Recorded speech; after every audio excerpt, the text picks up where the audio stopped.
हस्तचरणश्रवणप्रभादीन् प्राणान् नमो भगवते शिवशाय तुभ्यं भवति दृढभावादृढमो गोपिवाग्मी गणपतिरविजन्तुर्जायते प्राज्ञमौलिः सकलवचनचेतो देवता भारती सा मम वचसि धत्तां सन्निधिं मानसे च तपो विद्याविरक्त्यादिसद्गुणो घाकरारहं वादिराजगुरुर्वन्दे हयग्रीवपदाश्रयान् पूज्याय राघवेन्द्राय सत्यधर्मरताय च भजतां कल्पवृक्षाय नमतां कामधेनवे ब्रह्मचर्यहरप्रेतिसविद्यावादशालिनः इष्टदान् कष्टहर्तॄन्नः विद्यामान्यान् मुनीन् नुमः श्रीगुरुभ्यो नमः।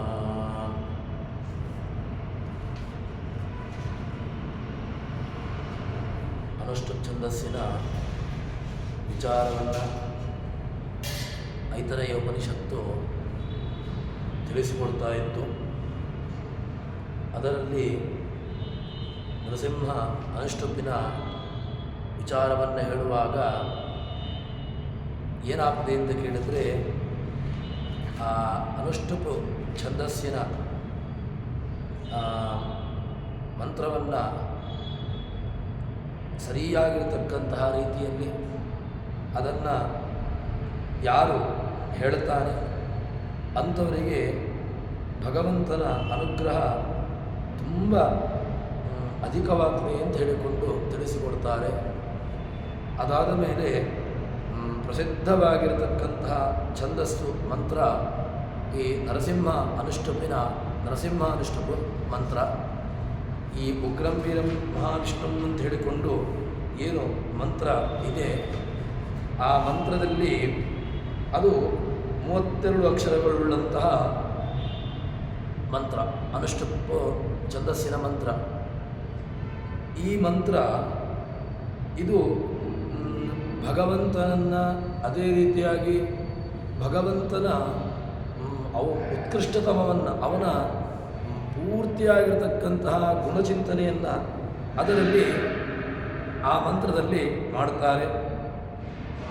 ಅದಾದ ಮೇಲೆ ಮುಂದೆ ಉಪನಿಷತ್ತು ತಿಳಿಸುವಂತಹದ್ದು ಅನುಷ್ಠುಪ್ ಮಂತ್ರವನ್ನು, ಅನುಷ್ಠುಪ್ ಛಂದಸ್ಸಿನಲ್ಲಿರತಕ್ಕಂತಹ ಮಂತ್ರದ ಪಠಣದಿಂದಾಗಿ ಏನಾಗ್ತದೆ ಅಂತ ಕೇಳಿದರೆ, ಸಹ ಈಶ್ವರ ಯಶಸ್ವಿ ಕಲ್ಯಾಣ ಭವಿತಃ ಈಶ್ವರ ಪುರಾ ಆಯುಷಃ ಪ್ರಯಿತಃ ಇತಿ ಅಂತ ಅನುಷ್ಠುಪಿನ ಮಂತ್ರದ ಪಠಣದಿಂದಾಗಿ, ಅದರ ಚಿಂತನೆಯಿಂದಾಗಿ ಆಗತಕ್ಕಂತಹ ಫಲವನ್ನು ನಮ್ಮ ಮುಂದೆ ಹೇಳ್ತದೆ.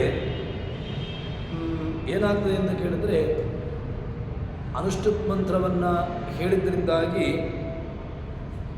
ಮೊದಲಿಗೆ ಅವನು 1000 ಋಕ್ಗಳನ್ನು ಯಾರು ಹೇಳ್ತಾನೆ, ಆ 1000 ಮಂತ್ರಗಳನ್ನು ಯಾರು ಪಠಣ ಮಾಡ್ತಾನೆ, ಅವನು ಯಶಸ್ವಿ ಕಲ್ಯಾಣ ಭವಿತಃ ಅಂತ. ಅಂದರೆ ಅವನಿಗೆ ಯಶಸ್ಸು ಅಂದರೆ ಮೋಕ್ಷವನ್ನು ಹೊಂದುತ್ತಾನೆ. ಅಷ್ಟು ಮಾತ್ರವಲ್ಲದೆ ಇಡೀ ಜಗತ್ತಿನಲ್ಲಿ ಅವನ ಕೀರ್ತಿ ಬರ್ತದೆ. ಇಡೀ ಜಗತ್ತಿನಲ್ಲಿ ತನ್ನ ಕೀರ್ತಿಯು ಅದು ಹರಡುತ್ತದೆ, ಕೀರ್ತಿವಂತನಾಗ್ತಾನೆ ಎಂಬುದಾಗಿ ಅದರ ಆ ನರಸಿಂಹದ ಮಂತ್ರದ ಪಠಣದ ಫಲವನ್ನು ತಿಳಿಸಿಕೊಡ್ತಾರೆ.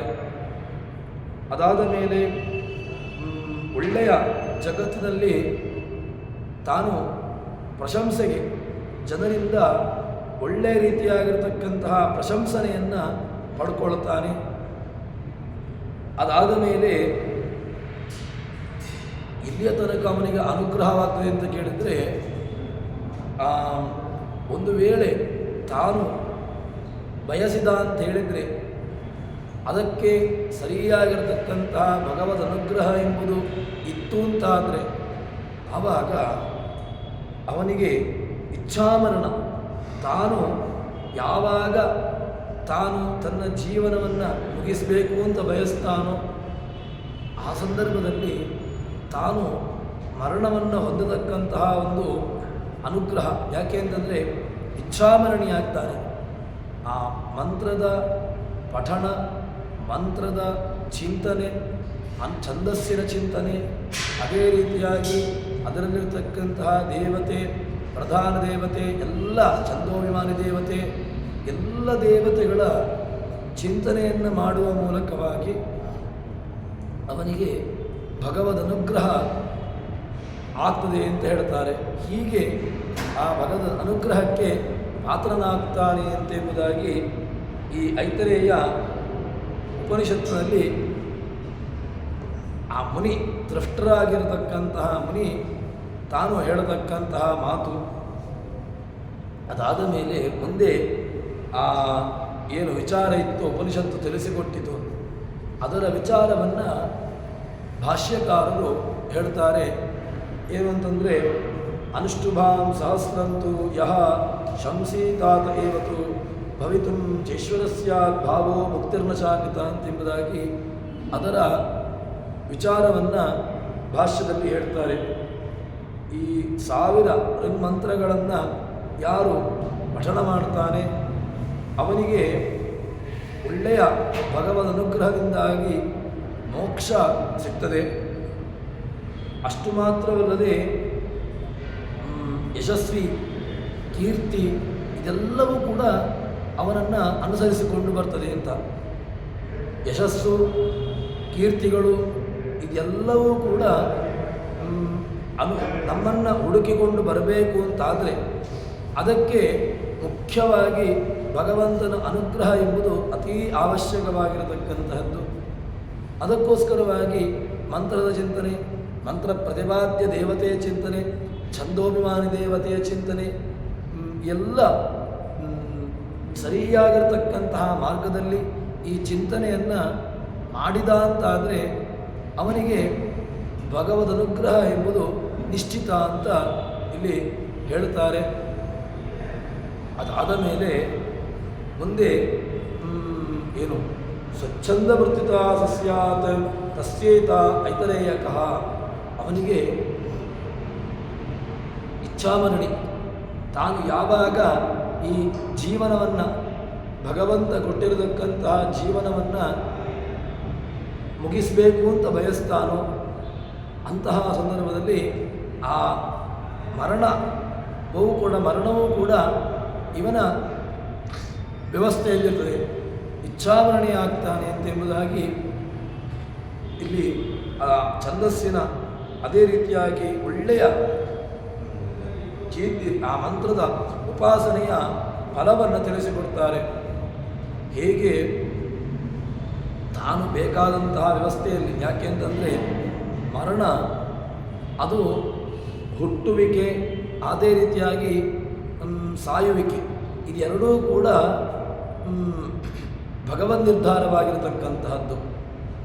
ಯಾವಾಗ ಹುಟ್ಟಬೇಕು ಅಂತ ಬಯಸ್ತಾನೋ ಆ ಸಂದರ್ಭದಲ್ಲಿ ಹುಟ್ಟಲಿಕ್ಕಾಗೋದಿಲ್ಲ, ಅಥವಾ ತಾನು ಸಾಯಬೇಕು ಎಂಬುದಾಗಿ ಇಚ್ಛೆ ಪಟ್ಟುಕೊಂಡು ಬೇಕಾದರೆ ಸಾಯಬೇಕಷ್ಟೇ ಹೊರತು, ಆದರೆ ಮರಣ ಎಂಬುದು ಸ್ವಾಭಾವಿಕವಾಗಿ ಯಾವಾಗ ಎಂಬುದು ಗೊತ್ತಿರುವುದಿಲ್ಲ. ಈ ಎರಡೂ ಕೂಡ ನಮ್ಮ ಅಧೀನಕ್ಕಿಂತ ಭಿನ್ನವಾಗಿರತಕ್ಕಂತಹ ಯಾವುದೋ ಒಂದು ಶಕ್ತಿ ಅಧೀನವಾಗಿರತಕ್ಕಂತಹದ್ದು. ಹುಟ್ಟು ಸಾವುಗಳನ್ನು ಜೀವನ ಕಂಟ್ರೋಲಲ್ಲಿ ಇಲ್ಲ. ಯಾಕೆಂತಂದರೆ ಜೀವ ಹುಟ್ಟುವುದನ್ನು ಕೂಡ ತಾನು ತಡಿಲಿಕ್ಕಾಗೋದಿಲ್ಲ, ಅಥವಾ ಸಾಯೋದನ್ನು ಕೂಡ ಯಾರೋ ಒಬ್ಬ ಈ ಜೀವನವನ್ನು ಮುಗಿಸ್ತಾನೆ ಅಂತಾದರೆ, ಅಥವಾ ಮುಗಿಸಿದ ಅಂತ ಹೇಳಿದರೆ ಮತ್ತೆ ಪುನಃ ಅವನನ್ನು ಮರಳಿ ಈ ಜೀವನದ ವ್ಯವಸ್ಥೆಗೆ ತರಲಿಕ್ಕಾಗೋದಿಲ್ಲ. ಈ ಎರಡೂ ಕೂಡ ಅತ್ಯಂತ ಜೀವನಿಗಿಂತ ಭಿನ್ನವಾಗಿರತಕ್ಕಂತಹ ಧರ್ಮಗಳು, ಜೀವನ ವ್ಯವಸ್ಥೆಯಲ್ಲಿ ಇರದೇ ಇರತಕ್ಕಂತಹ ಧರ್ಮಗಳು. ಆದ್ದರಿಂದ ಈ ಮಂತ್ರದ ಉಪಾಸನೆ, ಅದೇ ರೀತಿಯಾಗಿ ಮಂತ್ರ ಪ್ರತಿಪಾದ್ಯವಾಗಿರತಕ್ಕಂತಹ ಭಗವಂತನ ಉಪಾಸನೆಯಿಂದಾಗಿ ಒಳ್ಳೆಯ ಭಗವದ್ ಅನುಗ್ರಹ ಲಭಿಸ್ತದೆ ಎಂಬುದಾಗಿ ಉಪನಿಷತ್ಕಾರರು, ಐತರೇಯರು ಅದನ್ನು ತಿಳಿಸಿಕೊಡುತ್ತಾರೆ. ಅದಾದ ಮೇಲೆ ಮುಂದೆ ಉಪನಿಷತ್ತು ಹೇಳುವಾಗ ಬೃಹತಿ ಛಂದಸ್ಸಿನ ಮಹಿಮೆಯನ್ನು ಉಪನಿಷತ್ಕಾರರು ನಮ್ಮ ಮುಂದೆ ತೆರೆದಿರುತ್ತಾರೆ. ಏನು ಬೃಹತಿ ಛಂದಸ್ಸಿನ ಸಾಮರ್ಥ್ಯ ಅಂತ ಕೇಳಿದ್ರೆ, ಅಕೃಷ್ಣ ಹ್ಯೇಷ ಆತ್ಮ ಯದ್ವಾಕ್ ಅಭಿ ಪ್ರಾಣೇನ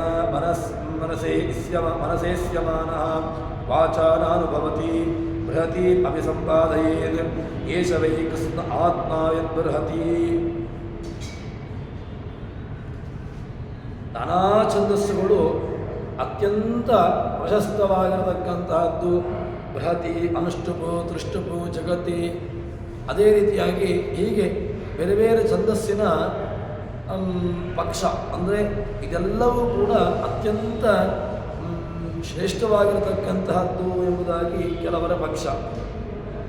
ಇನ್ನು ತೃಷ್ಟು ಛಂದಸ್ಸೇ ಅತ್ಯಂತ ಉತ್ಕೃಷ್ಟವಾಗಿರತಕ್ಕಂತಹದ್ದು ಅಂತ ಕೆಲವರ ಪಕ್ಷ. ಇನ್ನು ಜಗತಿ ಛಂದಸ್ಸು ಅತ್ಯಂತ ಪ್ರಶಸ್ತತಮವಾಗಿರತಕ್ಕಂತಹದ್ದು ಅಂತ ಎಂಬುದಾಗಿ ಹೇಳ್ತಾರೆ. ಇದರಲ್ಲಿ ಈ ಮೂರೂ ಪಕ್ಷವೂ ಕೂಡ ಏನು ತೃಷ್ಟಕ್ಕೂ ಆಗಲಿ, ಜಗತ್ತಿಯಾಗಲಿ ಅಥವಾ ಇನ್ನು ಇತರವಾಗಿರತಕ್ಕಂತಹ ಬೇರೆ ಬೇರೆ ತುಂಬ ಪಕ್ಷ ಛಂದಸ್ಸುಗಳಿದೆ. ಇದೇ ಅತ್ಯಂತ ಉತ್ಕೃಷ್ಟ ಅಂತ ಹೇಳಿದ್ರೆ ಯಾವುದನ್ನೂ ಕೂಡ ಇದಕ್ಕೆ ಒಂದು ಆಧಾರ ಇಲ್ಲ, ನಿರಾಧಾರವಾಗಿರತಕ್ಕಂತಹದ್ದು. ಒಂದು ವಿಷಯವನ್ನು ಮಂಡನೆ ಮಾಡಬೇಕು ಅಂತಾದರೆ, ಒಂದು ವಿಷಯವನ್ನು ಪ್ರಸ್ತಾವ ಮಾಡಬೇಕು ಅಂತಾದರೆ ಅದಕ್ಕೆ ಮುಖ್ಯವಾಗಿ ಏನು ಅವಶ್ಯಕ ಅಂತ ಕೇಳಿದರೆ ಆ ವಿಷಯದ ಮಂಡನೆ, ವಿಷಯದ ಪ್ರಸ್ತಾಪ ಇದು ಅತ್ಯಂತ ಅವಶ್ಯಕ. ಪ್ರಸ್ತಾಪ ಮಾತ್ರವಲ್ಲದೆ ಆ ಮಾಡತಕ್ಕಂತಹ ವಿಷಯ ಅದು ಆಧಾರ ಸಹಿತವಾಗಿರಬೇಕು ಅಂತ ಇಲ್ಲಿ ಐತರೇಯ ಉಪನಿಷತ್ತಿನ ಇತರಾವಣಿಯಿಂದಾಗಿ ಅಂದರೆ ಐತರೇಯರು ಅದನ್ನು ಹೇಳ್ತಾರೆ. ಅಂದರೆ ಯಾವುದನ್ನು ನೀವು ಮಂಡನೆ ಮಾಡ್ತೀರೋ, ಯಾವ ವಿಷಯವನ್ನು ನೀವು ಪ್ರಸ್ತಾವ ಮಾಡ್ತೀರೋ ಆ ವಿಷಯ ಅದು ಆಧಾರ ಸಹಿತವಾಗಿರಬೇಕು. ಅದಕ್ಕೆ ಪ್ರಮಾಣ ಎಂಬುದು ಅತೀ ಅವಶ್ಯಕ. ಯಾವುದು ಅಪ್ರಾಮಾಣಿಕವಾಗಿದೆಯೋ, ಯಾವುದು ಆಧಾರರಹಿತವಾಗಿದೆಯೋ ಅದನ್ನು ಯಾವ ಕಾಲಕ್ಕೂ ಕೂಡ ಯಾರೂ ಕೂಡ ಒಪ್ಪಲಿಕ್ಕೆ ಸಾಧ್ಯ ಇಲ್ಲ. ಆಧಾರರಹಿತವಾಗಿರತಕ್ಕಂತಹ, ಪ್ರಮಾಣ ಭಿನ್ನವಾಗಿರತಕ್ಕಂತಹ, ಅಪ್ರಾಮಾಣಿಕವಾಗಿರತಕ್ಕಂತಹ ವಿಚಾರವನ್ನು ಯಾವ ಪುರಾಣಗಳು ಹೇಳಿದರೂ ಕೂಡ ಅದು ಸುಳ್ಳೆ. ಯಾಕೆ ಅಂತ ಕೇಳಿದ್ರೆ, ಯಾರೋ ಒಬ್ಬ ವ್ಯಕ್ತಿ ತಾನು ಒಂದು ದೊಡ್ಡ ಗ್ರಂಥವನ್ನು ಬರೀತಾನೆ. ಏನು ಅಂತ ಕೇಳಿದರೆ, ಕಾಕಸ್ಯ ಕತಿವಾದಂತಹ ಕಾಗೆಗೆ 32 ಹಲ್ಲುಗಳು ಅಥವಾ ಮೊಲಕ್ಕೆ ಕೋಡು ಇದೆ ಎಂಬಂತಹ ಒಂದು ವಿಚಾರವನ್ನು ಇಟ್ಟುಕೊಂಡು ಅವನು ಒಂದು ದೊಡ್ಡ ಮಂಡನೆಯನ್ನು ಅಥವಾ ಒಂದು ದೊಡ್ಡ ಗ್ರಂಥವನ್ನು ಬರೆದ ಅಂತ ಹೇಳಿದರೆ ಆ ಗ್ರಂಥ ಅದು ಅಪ್ರಾಮಾಣಿಕ. ಯಾಕೆ ಅಂತ ಕೇಳಿದರೆ, ಕಾಗೆಗೆ 32 ಹಲ್ಲುಗಳಿದೆ, ಮೊಲಕ್ಕೆ ಕೋಡು ಇದೆ ಅಂತ ಹೇಳಿಕೊಂಡು ಗ್ರಂಥವನ್ನು ಬರೆದ್ರೆ ಆ ಗ್ರಂಥವನ್ನು ಯಾರೂ ಕೂಡ ನೋಡಲಿಕ್ಕೆ ಹೋಗುವುದಿಲ್ಲ. ಅದರಿಂದ ಉಪಾದೇಯತ್ವ ಇಲ್ಲ. ಯಾಕೆ? ಅದನ್ನು ಯಾರೂ ಕೂಡ ಸ್ವೀಕಾರ ಮಾಡೋದಿಲ್ಲ. ಯಾವುದು ಪ್ರತ್ಯಕ್ಷವಾಗಿ ಕಾಣುತ್ತದೋ, ಕಾಗೆಗೆ ಹಲ್ಲು ಇಲ್ಲ, ಮೊಲಕ್ಕೆ ಕೋಡು ಇಲ್ಲ ಎಂಬುದು ಪ್ರತ್ಯಕ್ಷವಾಗಿ ಕಾಣ್ತಾ ಇರುವಾಗ ಅದನ್ನು ಪ್ರತಿಪಾದನೆ ಮಾಡಲಿಕ್ಕೋಸ್ಕರವಾಗಿ ಒಂದು ದೊಡ್ಡ ಗ್ರಂಥವನ್ನು ಬರೆದರೆ ಹೇಗೆ ಮೂರ್ಖ ಅಂತ ಅನಿಸಿಕೊಳ್ಳುತ್ತಾನೋ, ಅದೇ ರೀತಿಯಾಗಿ ಯಾವುದು ಅಪ್ರಾಮಾಣಿಕವಾಗಿದೆಯೋ, ಯಾವುದು ಪ್ರಮಾಣಕ್ಕೆ ದೂರವಾಗಿದೆಯೋ, ಯಾವುದನ್ನು ಒಪ್ಪಿಕೊಳ್ಳಿಕ್ಕಾಗೋದಿಲ್ವೋ ಆ ವಿಚಾರವನ್ನು ಹೇಳಿದ ಅಂತ ಹೇಳಿದರೆ ಅದನ್ನು ಯಾವ ಕಾಲಕ್ಕೂ ಯಾರೂ ಕೂಡ ಒಪ್ಪಲಿಕ್ಕೆ ಸಾಧ್ಯ ಇಲ್ಲ. ಅದೇ ರೀತಿಯಾಗಿ ಇಲ್ಲಿ ಉಪನಿಷತ್ತು ಹೇಳುವಂತಹದ್ದು ಏನು ಅಂತ ಕೇಳಿದರೆ, ಯಾವುದೋ ಒಂದು ಛಂದಸ್ಸನ್ನು ನೀವು ದೊಡ್ಡದು ಆ ಛಂದಸ್ಸೇ ಪ್ರಶಸ್ತತಮ ಅಂತ ಎಂಬುದಾಗಿ ವಿಚಾರ ಮಾಡಬೇಕು ಅಂತ ಅಂದರೆ ಆ ವಿಚಾರಕ್ಕೆ ಮೊದಲಿಗೆ ಆಧಾರ ಬೇಕು, ಅದಕ್ಕೆ ಪ್ರಮಾಣ ಬೇಕು, ಅದನ್ನು ನಿರ್ಧಾರ ಮಾಡಲಿಕ್ಕೆ ಬೇಕಾಗಿರತಕ್ಕಂಥ ಒಂದು ನಿರ್ಣಾಯಕ ವಾಕ್ಯ ಬೇಕು. ನಿರ್ಣಾಯಕ ವಾಕ್ಯ ಇಲ್ಲದೆ, ನಿರ್ಣಾಯಕ ಪ್ರಮಾಣ ಇಲ್ಲದೆ, ನಿರ್ಣಾಯಕವಾಗಿರತಕ್ಕಂತಹ ಏನೂ ಇಲ್ಲದೆ ಅದನ್ನು ನಿರ್ಧಾರ ಮಾಡಲಿಕ್ಕೆ ಸಾಧ್ಯ ಇಲ್ಲ. ಅದೇ ರೀತಿಯಾಗಿ ಇಲ್ಲಿ ಉಪನಿಷತ್ತು ಹೇಳುವಂತಹದ್ದು ಈ ಯಾವುದನ್ನು ವಿಮರ್ಶೆ ಮಾಡಲಿಕ್ಕೂ ಹಿಂದೆ ಹೇಳಿದ ಹಾಗೆ ದೃಷ್ಟಾಂತ ಮೊಲದ ಕೋಡನ್ನು ಹಿಡ್ಕೊಂಡು ನಾನು ವಿಮರ್ಶೆ ಮಾಡ್ತೇನೆ, ಮೊಲಕ್ಕೆ ಕೋಡು ಇದೆ ಎಂಬುದಾಗಿ ನಾನು ದೊಡ್ಡ ಒಂದು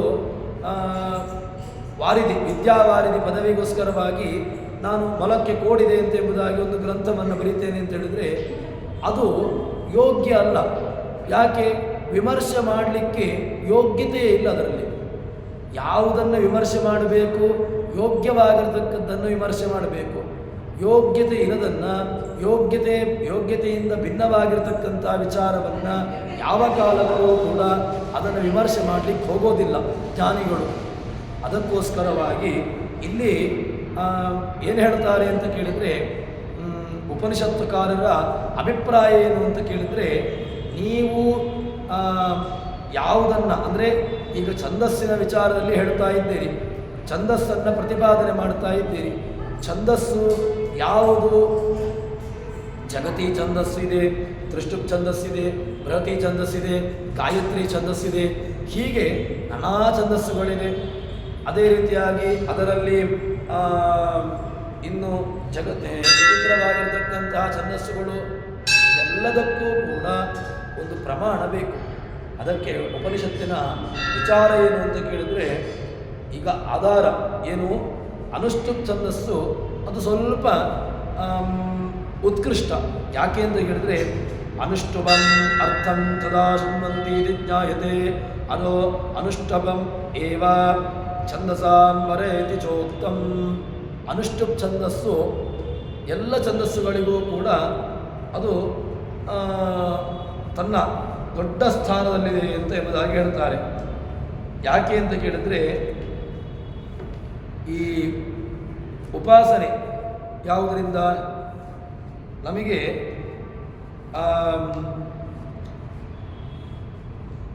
ಎಲ್ಲ ಈ ರೂಪಗಳನ್ನು ಅಥವಾ ಇನ್ನಿತರವಾಗಿರತಕ್ಕಂತಹ ಛಂದಸ್ಸುಗಳನ್ನು ಹೇಳುವಾಗ ಆ ಛಂದಸ್ಸಿನ ಸರಿಯಾಗಿರತಕ್ಕಂತಹ ಮಾಹಿತಿ ಅದನ್ನು ನಮ್ಮ ಮುಂದೆ ಉಪನಿಷತ್ತುಕಾರರು ತೆರೆದಿಡುತ್ತಾರೆ.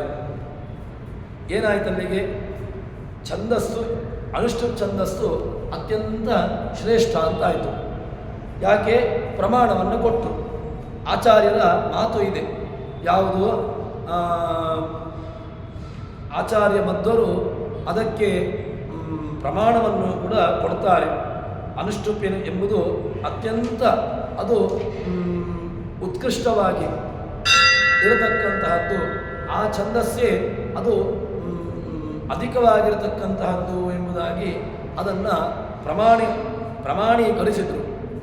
ಅದಾದ ಮೇಲೆ ಮುಂದೆ ಉಪನಿಷತ್ತು ಏನು ಹೇಳ್ತದೆ ಅಂತ ಕೇಳಿದ್ರೆ, ಛಂದೋಭಿಮಾನಿಯಾಗಿರ್ತಕ್ಕಂತಹ ವಾಗಭಿಮಾನಿಯಾಗಿರ್ತಕ್ಕಂತಹ ಉಮೆ ಅದು ಅಪೂರ್ಣ. ಯಾಕೆ? ಉಮಾದೇವಿ ಉಮಾ ವಾಕ್ ಸಮೋತ್ತಿಷ್ಟ ಅಂತ, ಅವಳು ಮಾತಿನ ಅಭಿಮಾನಿಯಾಗಿರ್ತಕ್ಕಂಥವಳು. ಇನ್ನು ಪ್ರಾಣಾಭಿಮಾನಿ ವಾಯು, ಮನೋಭಿಮಾನಿ ರುದ್ರ, ಇವರು ವಿಷಯ ಪದಾರ್ಥಗಳನ್ನು ಅನುಭವಿಸತಕ್ಕಂಥವರು. ಮತ್ತು ಅವರು ಕೇವಲ ಮಾತಿನ ಮೂಲಕವಾಗಿ ಯಾವುದೂ ಕೂಡ ಆಗುವಂತಹದ್ದಲ್ಲ. ಅದಾದ ಮೇಲೆ ಬೃಹತಿ ಛಂದಸ್ಸಿನ ವಿಚಾರವನ್ನು ಹೇಳ್ತಾರೆ. ಬೃಹತಿ ಛಂದಸ್ಸಿನ ಮುಖ್ಯ ದೇವತೆ ವಾಯು. ಬೃಹತಿ ಸಹಸ್ರಕ್ಕೆ 1000 ಮಂತ್ರಗಳು, ಅದರಲ್ಲಿ 1000 ರೂಪ ಪ್ರತಿಪಾದ್ಯಮಾನವಾಗಿರತಕ್ಕಂತಹ ಸಹಸ್ರನಾಮದ ರೂಪಗಳು. ಇದನ್ನು ಒಂದೊಂದಾಗಿ ವಿಚಾರಗಳನ್ನು ಹೇಳಿದರು. ಇದರಲ್ಲಿ ವಾಯುದೇವರು ಭಗವಂತನ ಸನ್ನಿಧಾನವುಳ್ಳಂತಹ ಒಂದು ಪರಿಪೂರ್ಣ ಪ್ರತಿಮೆ. ಎಲ್ಲ ದೇವತೆಗಳು ಕೂಡ ಭಗವಂತನ ಒಂದು ಪ್ರತಿಮಾಸ್ಥಾನೀಯರೊಂದು ಇಟ್ಟುಕೊಳ್ಳುವ. ನಾವು ಹಿರಿಯರನ್ನು, ಗುರುಗಳನ್ನು, ಇವರನ್ನು ಏನು ಮಾಡ್ತೇವೆ ಅಂತ ಕೇಳಿದರೆ, ಇವರಲ್ಲಿ ಆಚಾರ್ಯರು ತಂತ್ರಸಾರ ಸಂಗ್ರಹದಲ್ಲಿ ಒಂದಷ್ಟು ಪ್ರತಿಮೆಗಳನ್ನು ಹೇಳ್ತಾರೆ. ಯಾವುದು ಅಂತ ಕೇಳಿದ್ರೆ, ಅಚಲೇ ಹೃದಯೇ ವಾಪಿ ಚಲೇ ವಾ ಕೇವಲಸ್ಥಲೆ ಪೂಜ್ಯಶ್ಚ ಭಗವಾನ್ ನಿತ್ಯಂ ಚಕ್ರಾಬ್ಜಾಧಿಕಮಂಡಲೇ ಅಚಲೇ ಹೃದಯೇ ವಾಪಿ ಚಲೇ ವಾ ಕೇವಲಸ್ಥಲೆ. ಇದು ಆಚಾರ್ಯರ ಮಾತು.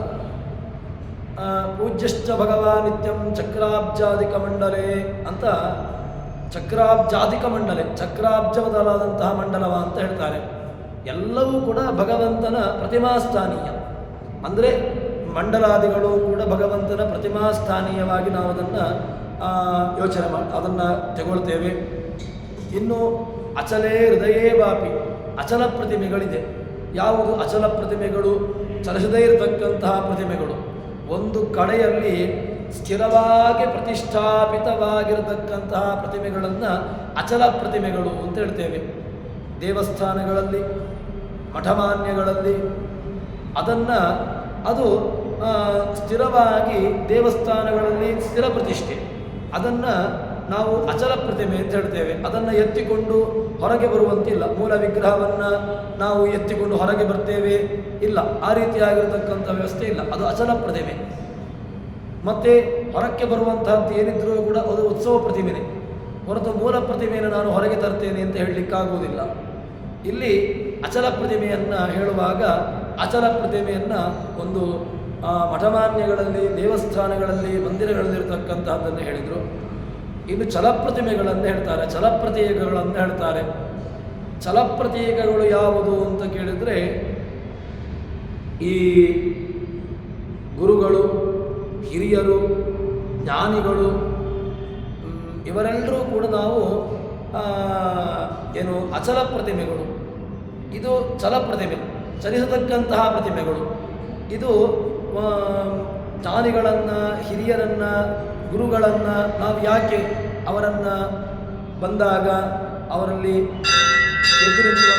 ಈ ರೀತಿಯಾಗಿರ್ತಕ್ಕಂತಹ ಭಾವನೆಯನ್ನು ನೋಡ್ತೇವೆ ಅಂತ ಹೇಳಿದರೆ, ಕೇವಲ ಅವರಲ್ಲಿರ್ತಕ್ಕಂತಹ ಅಧಿಷ್ಠಾನ ಭಗವಂತನ ಸನ್ನಿಧಾನವನ್ನು ಕಲ್ಪನೆ ಮಾಡಿಕೊಂಡು, ಭಗವಂತನ ಸನ್ನಿಧಾನವನ್ನು ಅಲ್ಲಿ ಪೂರ್ಣವಾಗಿರತಕ್ಕಂತಹ ರೀತಿಯಲ್ಲಿ ಇದೆ ಎಂಬಂತಹ ಚಿಂತನೆ ಮಾಡಿಕೊಂಡು ನಾವು ದೇವಸ್ಥಾನಗಳಲ್ಲಿ, ಹಿರಿಯರಲ್ಲಿ, ಇತ್ಯಾದಿ ಗುರುಗಳಲ್ಲಿ ನಾವು ಚಿಂತನೆಯನ್ನು ಮಾಡುವಂತಹದ್ದು.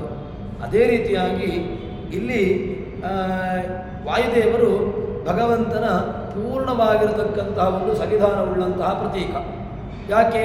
ವಾಯುದೇವರು ಭಗವಂತನ ಸನ್ನಿಧಾನವನ್ನು ತಮ್ಮಲ್ಲಿ ಇಟ್ಟುಕೊಂಡು ಬ್ರಹ್ಮದೇವರು, ವಾಯುದೇವರು, ಶಿವಾದಿಗಳು ಇವರೆಲ್ಲರೂ ಕೂಡ ಭಗವಂತನ ಸನ್ನಿಧಾನವನ್ನು ತಮ್ಮಲ್ಲಿ ಪೂರ್ಣವಾಗಿ ಇಟ್ಟುಕೊಂಡವರು. ದೇವತಾ ಸನ್ನಿಧಾನವನ್ನು ತಮ್ಮಲ್ಲಿ ಚೆನ್ನಾಗಿ ಅದನ್ನು ಚಿಂತನೆ ಮಾಡಿ. ಯಾಕೆಂದರೆ ದೇವರನ್ನು ನಾವು ನಮ್ಮಲ್ಲಿ ಯಾಕೆ ಈ ಆಚಾರ್ಯರು, ವೇದವ್ಯಾಸರು ಸೂತ್ರವನ್ನು ಮಾಡುವಾಗಲೂ ಕೂಡ ಅಂತರ್ನಿಹಿತತ್ವ ಅಂತ ಒಂದು ಧರ್ಮವನ್ನು ಹೇಳ್ತಾರೆ. ಯಾವುದು ಅಂತ ಕೇಳಿದ್ರೆ ಈ ಅಂತರ್ನಿಹಿತತ್ವ, ಒಳಗಿರುವಿಕೆ, ಹೃದಯದ ಒಳಗಡೆಗೆ ಇರತಕ್ಕಂತಹ ಧರ್ಮ ಅದು ಬೇರೆ ಯಾರಲ್ಲೂ ಇಲ್ಲ. ಯಾವುದೇ ಒಂದು ಪ್ರತಿಮೆಯಲ್ಲಾಗಲಿ, ಪ್ರತಿಮೆಯಲ್ಲಿ ನಾವು ಏನು ಕಲ್ಪನೆ ಮಾಡ್ತೇವೆ ಅಂತ ಕೇಳಿದ್ರೆ, ಪ್ರತಿಮೆ ನಮಗೆ ವಿಭಕ್ತಿಯ ಜ್ಞಾನ ಇದ್ದರೆ ಗೊತ್ತಾಗ್ತದೆ. ಪ್ರತಿಮೆ ದೇವರು ಅಲ್ಲ, ಪ್ರತಿಮೆಯಲ್ಲಿ ದೇವರು ಎಂಬಂತಹ ಚಿಂತನೆ ನಾವು ಒಪ್ಪಿಕೊಂಡವರು. ಅಲ್ಲಿ ಎಂಬುದು ಸಪ್ತಮಿ ಎಂಬಂತಹ ವಿಚಾರದಲ್ಲಿ ಇರುವಂತಹದ್ದು. ಹೂ, ಅನ್ನು, ಇಂದ ಇತ್ಯಾದಿಗಳನ್ನು ಹೇಳುವಾಗ, ಅಲ್ಲಿ ಎಂಬಂತಹ ವಿಚಾರವನ್ನು ಹೇಳುವಾಗ ಸಪ್ತಮಿ ವಿಭಕ್ತಿಯನ್ನು ನಾವು ಬಳಸ್ತೇವೆ. ಅಲ್ಲಿ ಅಂದರೆ ಪ್ರತಿಮೆಯಲ್ಲಿ ದೇವರು. ಪ್ರತಿಮೆಯಲ್ಲಿ ದೇವರು ಅಂತ ಹೇಳಿದ್ರೆ ಪ್ರತಿಮೆಗೂ ಭಗವಂತನಿಗೂ ಅಲ್ಲಿ ಏನು ಕಲ್ಪನೆ ಮಾಡ್ತೇವೆ? ಭೇದ. ಪ್ರತಿಮೆ ಬೇರೆಯೇ, ಒಳಗಿರತಕ್ಕಂತಹ ಭಗವಂತನ ಚೈತನ್ಯದೊಂದು ಪ್ರತ್ಯೇಕವಾಗಿದೆ. ಆದರೆ ಪ್ರತಿಮೆ ಎಂಬುದು ಯಾಕೆ ಬೇಕು ಅಂತ ಕೇಳಿದ್ರೆ, ಪ್ರತಿಮೆ ಎಂಬುದು ಅಧಿಷ್ಠಾನ. ನಮಗೆ ಬೇರೆ ಕಡೆಗಳಲ್ಲಿ ಧ್ಯಾನವೋ ಅಥವಾ ನಮಸ್ಕಾರಾದಿಗಳನ್ನು ಮಾಡಲಿಕ್ಕೆ ಆ ಬುದ್ಧಿ ನಮಗೆ ತಿಳಿಯುವುದಿಲ್ಲ. ಅದರಿಂದಾಗಿ ಅಥವಾ ನಮಗೆ ಆ ರೀತಿಯಾಗಿರ್ತಕ್ಕಂತಹ ಜ್ಞಾನ ನಮಗೆ ಬರಲಿಲ್ಲವಾದದ್ರಿಂದಾಗಿ ನಾವೇನು ಮಾಡ್ತೇವೆ ಅಂತ ಕೇಳಿದ್ರೆ, ಯಾವುದೋ ಒಂದು ಸ್ಥಾನವನ್ನು ಕಲ್ಪನೆ ಮಾಡ್ತೇವೆ. ದೇವರ ಕೋಣೆ, ದೇವರ ಒಂದು ಸ್ಥಾನ, ಅಥವಾ ಯಾವುದೋ ಒಂದು ಮಂದಿರ, ಅಥವಾ ಯಾವುದೋ ಒಂದು ದೇವರ ಪ್ರತೀಕ ಇತ್ಯಾದಿಗಳು ನಮಗೆ ಬೇಕು. ಇದೇ ರೀತಿಯಾಗಿ ಈ ಉಪನಿಷತ್ಕಾರರು ಏನು ಹೇಳ್ತಾರೆ ಅಂತ ಕೇಳಿದ್ರೆ, ವಾಯುದೇವರ ಸನ್ನಿಧಾನ, ವಾಯುದೇವರಲ್ಲಿ ಪರಿಪೂರ್ಣವಾಗಿರತಕ್ಕಂಥ ಸನ್ನಿಧಾನ ಭಗವಂತನದ್ದಿದೆ. ವಾಯುದೇವರನ್ನ ತಮ್ಮಲ್ಲಿ ಚೆನ್ನಾಗಿ ವಾಯುದೇವರು ಏನು ಮಾಡಿದ್ದಾರೆ, ಭಗವಂತನನ್ನು ತಮ್ಮಲ್ಲಿ ಚೆನ್ನಾಗಿ ಅವರು ಉಳಿಸಿಕೊಂಡಿದ್ದಾರೆ, ಅದನ್ನು ಆರಾಧನೆ ಮಾಡ್ತಾ ಇದ್ದಾರೆ. ಅದಕ್ಕೋಸ್ಕರವಾಗಿ ಭಗವಂತನ ಪರಿಪೂರ್ಣವಾಗಿರತಕ್ಕಂತಹ ಪ್ರತಿಮೆ ಅದು ವಾಯುದೇವರಾಯಿತು, ಪ್ರಾಣದೇವರಾಯಿತು. ಈ ವ್ಯವಸ್ಥೆಯ ನಂತರ ಏನು ಹೇಳ್ತಾರೆ ಅಂತ ಕೇಳಿದರೆ, ವಾಯುದೇವರು ಮುಖ್ಯವಾಗಿ ಬೃಹತಿ ಎಂಬಂತಹ ಒಂದು ಛಂದಸ್ಸಿದೆ. ಆ ಬೃಹತಿ ಎಂಬಂತಹ ಛಂದಸ್ಸಿನ ಮುಖ್ಯವಾಗಿರತಕ್ಕಂತಹ ಪ್ರತಿಪಾದ್ಯ ಮಾನದೇವತೆ ಅಂತ ಅನಿಸಿಕೊಳ್ತಾರೆ. ಆದ್ದರಿಂದ ಎಲ್ಲ ಉಪನಿಷತ್ ಎಲ್ಲ ಛಂದಸ್ಸುಗಳು ಬೃಹತಿ, ತ್ರಿಷ್ಟುಪು, ಜಗತಿ, ಅತಿಜಗತಿ, ಶಕ್ವರಿ, ಅತಿಶಕ್ವರಿ ಏನೆಲ್ಲ ಛಂದಸ್ಸುಗಳಿದೆ. ಛಂದಸ್ಸುಗಳು ಬೇಕಾದಷ್ಟಿದೆ. ಅದನ್ನು ನಾವು ಹಿಂದೆ ನೋಡಿದ್ವಿ. ಆ ಎಲ್ಲ ಛಂದಸ್ಸುಗಳಲ್ಲಿಯೂ ಕೂಡ ಅನುಷ್ಠುಪ ಎಂಬುದು ಅತ್ಯಂತ ಶ್ರೇಷ್ಠ ಅಂತಾಯಿತು. ಅದಾದ ಮೇಲೆ ಮುಂದೆ ಏನು ಹೇಳ್ತಾರೆ ಅಂತ ಕೇಳಿದರೆ, ಅತೀ ದೊಡ್ಡ ಪ್ರತಿಮಾಸ್ಥಾನವಾಗಿ ಇರತಕ್ಕಂತಹ ಪ್ರತಿಮೆ ಯಾವುದು ಅಂತ ಕೇಳಿದರೆ, ಯಾವುದೋ ಒಂದು ಜಡವಾಗಿರತಕ್ಕಂತಹ ಪ್ರತಿಮೆಯಲ್ಲ, ಚೇತನಪೂರಿತವಾಗಿರತಕ್ಕಂತಹ ಪ್ರತಿಮಾಸ್ಥಾನವನ್ನು ನಮಗೆ ಕೊಟ್ಟದ್ದು ವಾಯುದೇವರು. ವಾಯುದೇವರನ್ನು ಪ್ರತಿಮಾಸ್ಥಾನವಾಗಿ ಕಲ್ಪನೆ ಮಾಡಿದರು, ನಮಗೆ ಉಪಾಸನೆಗೆ ಹೇಳಿದರು. ಅದಾದ ನಂತರ ಈ ಬೃಹತಿ ಅಂತ ಅನಿಸಿಕೊಂಡದ್ದು ಯಾರು ಅಂತಾಯಿತು, ವಾಯುದೇವರು ಅಂತಾಯಿತು. ಅದಾದ ಮೇಲೆ ಮಹಿಮ ಏನು ಉಪನಿಷತ್ತು ಏನು ಹೇಳ್ತದೆ ಅಂತ ಕೇಳಿದರೆ, ಬೃಹತಿ ಮಪಿ ಸಂಪಾದಯೇತ್ ಏಷಃ ವೈ ಕೃಷ್ಣ ಆತ್ಮ ಯದ್ ಬೃಹತಿ. ಬೃಹತಿ ಅದು ಛಂದಸ್ಸುಗಳಲ್ಲಿಯೂ ಕೂಡ ಬೃಹತಿ ಛಂದಸ್ಸು ಸ್ವಲ್ಪ ದೊಡ್ಡದಾಗಿರ್ತಕ್ಕಂತಹ ಛಂದಸ್ಸು ಎಂಬುದಾಗಿ ಹೀಗೆ ಉಪಸಂಹಾರವನ್ನು ಮಾಡ್ತಾರೆ. ಅದಾದ ಮೇಲೆ ಈ ವಿಚಾರವನ್ನು ಪ್ರಮಾಣವನ್ನು ಯಾಕೆ ಅಂತ ಕೇಳಿದರೆ, ನಮಗೆ ನಾನು ಹಿಂದೆ ಒಂದು ವಿಚಾರವನ್ನು ಹೇಳಿದರು, ಯಾವುದೇ ಒಂದು ವಿಚಾರವನ್ನು ಕೇವಲ ಬಾಯಿ ಮಾತಿಗೆ ಹೇಳಿದ ತಕ್ಷಣ ಅದನ್ನು ಒಪ್ಪಿಕೊಳ್ಳಬೇಕು ಅಂತಿಲ್ಲ. ಯಾವುದೋ ಒಂದು ವಸ್ತು ಅದು ಇಲ್ಲದೇ ಇರತಕ್ಕಂಥ ವಸ್ತುವನ್ನು ಉಂಟು ಅಂತ ಹೇಳಿಕೊಂಡು ನಾನು ಹೇಗೆ ಬೇಕಾದರೂ ಅದನ್ನು ಒಂದು ಮಾತಿನ ಮೂಲಕವಾಗಿ ಸುಮ್ಮನೆ ನಾನು ಏನೋ ಒಂದು ಗಾಳಿ ಗೋಪುರದ ಹಾಗೆ ಹೇಳ್ತಾ ಹೋಗುದು. ಇಲ್ಲಿ ವ್ಯವಸ್ಥೆ ಇಂತಹ ವಸ್ತು ಇದೆ, ಬಂಗಾರ ಇದೆ ಇಂತ ಹೇಳಿಕೊಂಡು ಏನೇ ಒಂದು ವಸ್ತುವನ್ನು ನಾನು ಕೇವಲ ಬಾಯಿ ಮಾತಿನ ಮೂಲಕವಾಗಿ ಹೇಳ್ತಾ ಹೋದರೆ ಅದನ್ನು ಪ್ರೂವ್ ಮಾಡಬೇಕು. ಯಾಕೆ? ಯಾವುದೇ ವಸ್ತುವನ್ನು ಹೇಳಿದ ನಂತರ ಹೇಳಿದ್ದು ಅದು ಇರಬೇಕು ಅಂತಾದರೆ ಅದಕ್ಕೆ ಬೇಕಾಗಿರತಕ್ಕಂತಹ ಪ್ರಮಾಣವನ್ನು ಕೊಡಬೇಕು, ಪುರಾವೆ ಎಂಬುದು ಬೇಕು, ಸಾಕ್ಷಿ ಎಂಬುದು ಬೇಕು. ಅದೇ ರೀತಿಯಾಗಿ ಈಗ ಈ ವಿಚಾರವನ್ನು ಉಪನಿಷತ್ತು ನಮಗೆ ಹೇಳಿಕೊಟ್ಟದ್ದು. ಉಪನಿಷತ್ತು ಹೇಳಿದ್ದು ಏನಾದರೂ ಅದಕ್ಕೆ ಪುರಾವೆ ಉಂಟಾ, ಸಾಕ್ಷಿ ಉಂಟಾ, ಅದು ಎಲ್ಲಿಯಾದರೂ ಹೇಳಲ್ಪಟ್ಟಿದೆಯೋ ಅಂತ ಕೇಳಿದರೆ ಅದಕ್ಕೆ ಸಾಕ್ಷಿಯನ್ನು ಕೊಡ್ತಾರೆ. ಈ ವಿಚಾರ ಬೇರೆ ಬೇರೆ ಪುರಾಣಾಂತರಗಳಲ್ಲಿ ವಿಚಾರವು ಪ್ರಸ್ತುತವಾಗಿದೆ. ಈ ವಿಚಾರಗಳು ಉಲ್ಲೇಖಿತವಾಗಿದೆ ಎಂಬಂತಹ ವಿಚಾರವನ್ನು ಉಪನಿಷತ್ತುಕಾರರು ಅದನ್ನು ತಿಳಿಸಿಕೊಡ್ತಾರೆ. ಹೇಗೆ ಅಂತ ಕೇಳಿದರೆ, ಈಗ ಭಗವಂತ ನಾನಾ ಛಂದಸ್ಸುಗಳು ಪ್ರಶಸ್ತ ಅಂತ ಹೇಳಿಕೊಂಡು ಪ್ರಮಾಣ ಇಲ್ಲ, ಅದಕ್ಕೆ ಬೇಕಾಗಿರ್ತಕ್ಕಂತಹ ಪರಿಹಾರ ಮಾಡಿದರೂ ಏನೂ ಪ್ರಯೋಜನ ಆಗಲಿಲ್ಲ. ಅದಾದ ಮೇಲೆ ಮುಂದೆ ಹೇಳ್ತಾರೆ, ಈ ವಾಗಭಿಮಾನಿ, ರುದ್ರ, ಅದೇ ರೀತಿಯಾಗಿ ಉಮೆ, ಇದೆಲ್ಲವೂ ಕೂಡ ಛಂದಸ್ಸುಗಳಲ್ಲಿ ಅತಿಯಾಗಿ ಮಹತ್ತಾಗಿರ್ತಕ್ಕಂಥ ಛಂದಸ್ಸು, ಅದು ಬೃಹತಿ ಛಂದಸ್ಸು. ಹೇಗೆ ಅಂತ ಕೇಳಿದ್ರೆ, ಅಭಿಮಾನಿ ಬೃಹತ್ಯಾಸ್ತು ವಾಯುರೇವ ಯಥ ಪ್ರಭೋ ತಸ್ಮಾದೇಶ ಛಂದಸಾಮಿ ವರಿಷ್ಠ ಬೃಹತಿ ಸ್ಮೃತ. ಹಿಂದೆ ಅನುಷ್ಠುಬಿನ ವಿಚಾರವನ್ನು ಹೇಳುವಾಗ ಅನುಷ್ಠುಬಿಗೆ ಒಂದು ಸೀಮಿತ ಅವಧಿಯನ್ನು ಕೊಟ್ಟರು, ಅಲ್ಲಿ ಅದಕ್ಕೊಂದು ಯಾವುದೋ ಒಂದು ಪರಿಧಿಯನ್ನು ಕೊಟ್ಟರು. ಇದು ಈ ವ್ಯವಸ್ಥೆಯಲ್ಲಿ ಇಲ್ಲಿಯ ತನಕದ ವ್ಯವಸ್ಥೆಯಲ್ಲಿ ಉಂಟು ಅಂತ. ಆದರೆ ವಾಯುದೇವರ ವಿಚಾರವನ್ನು ಹೇಳುವಾಗ ಏನು ಹೇಳಿದರು ಅಂತ ಕೇಳಿದರೆ, ವಾಯುದೇವರು ಭಗವಂತನ ಸಾಕ್ಷಾತ್ತಾಗಿರತಕ್ಕಂತಹ ಒಂದು ಪ್ರತಿಮಾಸ್ಥಾನೀಯರಾಗಿ ಯಾರಿದ್ದಾರೆ ಅಂತ ಕೇಳಿದಾಗ ದೇವರನ್ನು ನೋಡಲಿಕ್ಕೆ ವಾಯುದೇವರು ಎಂಬುದು ಮಾಧ್ಯಮ. ವಾಯುದೇವರು ನಮಗೆ ಪ್ರತಿಮಾಸ್ಥಾನೀಯವನ್ನು ಇಟ್ಟುಕೊಂಡು ಅದಕ್ಕಿಂತ ದೊಡ್ಡದಾಗಿರತಕ್ಕಂತಹ ಭಗವಂತನನ್ನು ಚಿಂತನೆ ಮಾಡಲಿಕ್ಕೆ ಆಗ್ತದೆ ಅಂತ ಹೇಳಿಕೊಂಡು, ಅದರಿಂದ ಉಪನಿಷತ್ತು ನಮಗೆ ಕೊಟ್ಟಿರತಕ್ಕಂತಹ ಪ್ರಮಾಣ ಏನು ಅಂತ ಕೇಳಿದರೆ, ಅಭಿಮಾನಿ ಬೃಹತ್ಯಾಸ್ತು, ಬೃಹತಿ ಛಂದಸ್ಸಿಗೆ ವಾಯುದೇವ ಯತ ಪ್ರಭು ವಾಯುವೇ ಮುಖ್ಯಾಭಿಮಾನಿಯಾಗಿ ಇದ್ದಾನೆ ಅಂತ ಹೇಳಿಕೊಂಡು ಅದಕ್ಕೆ ಪ್ರಮಾಣವನ್ನು ಕೊಟ್ಟರು. ಯಾಕೆ ಪೂರ್ಣೋ ಹಿ ವಾಯುರ್ದೇವಾನಾಂ ತಸ್ಮಾತ್ ಬ್ರಹ್ಮೇತಿ ಚೋಚ್ಯತೆ ಮಾಹಾತ್ಮ್ಯಾದಿಗದಶ್ಚೈವ ಬೃಹತೀತ್ಯೇವ ನಾಮಯತ್.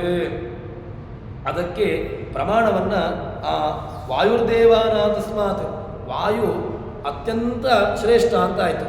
ವಾಯುರ್ದೇವಾನಾಂ ತಸ್ಮಾತ್ ಪೂರ್ಣ, ವಾಯುದೇವರು ಬ್ರಹ್ಮದೇವರು ವಾಯುದೇವರು ಇಬ್ಬರೂ ಕೂಡ ಪೂರ್ಣವೇ.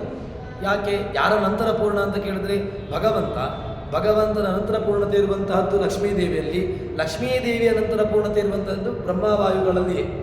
ಯಾಕೆ ಇವರಿಬ್ಬರೂ ಕೂಡ ಉಳಿದಂತಹ ಜೀವರಾಶಿಗಳಿಗಿಂತ ರುದ್ರಾದಿಗಳಿಂತ ಇವರು ಪೂರ್ಣತೆಯಲ್ಲಿ ಅದಕ್ಕೆ ಉಳ್ಳವರು. ಅದೇ ರೀತಿಯಾಗಿ ಇಲ್ಲಿ ಪ್ರಮಾಣವನ್ನು ಕೊಡುವಾಗ ಹೇಳ್ತಾರೆ ಪೂರ್ಣೋ ಹಿ ವಾಯು ಪೂರ್ಣ ದೇವಾನ ತಸ್ಮಾತ್ ಬ್ರಹ್ಮ. ಅವನನ್ನು ಏನು ಕರೀತಾರೆ ಅಂತ ಕೇಳಿದ್ರೆ ಬ್ರಹ್ಮ ಅಂತ ಕರೆದರು.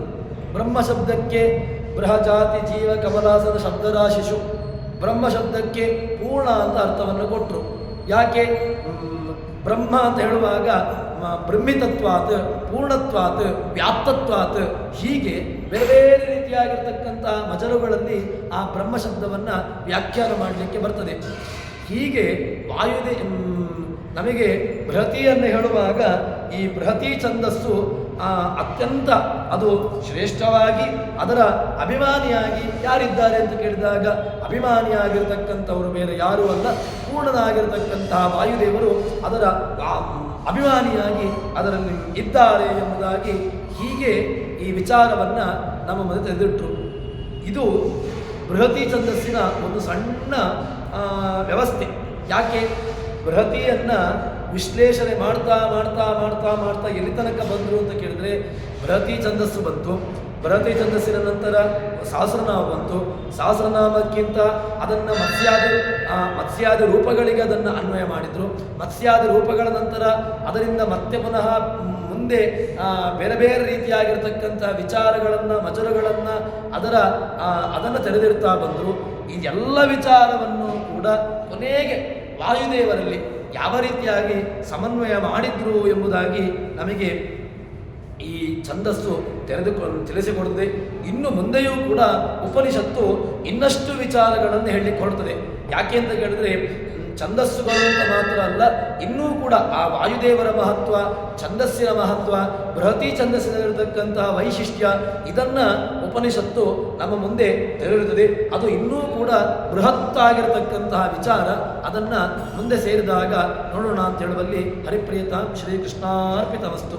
ಸರ್ವಗುಣ ಸಂಪೂರ್ಣ ಸರ್ವದೋಷ ವಿವರ್ಜಿತ ಪ್ರೇತಾಂ ಹೃದಯ ಬಾಲಂ ವಿಷ್ಣುರ್ಮೇ ಪರಮಸ್ವರ್ಧ ಶ್ರೀಕೃಷ್ಣಾರ್ಪಿತಮಸ್ತು.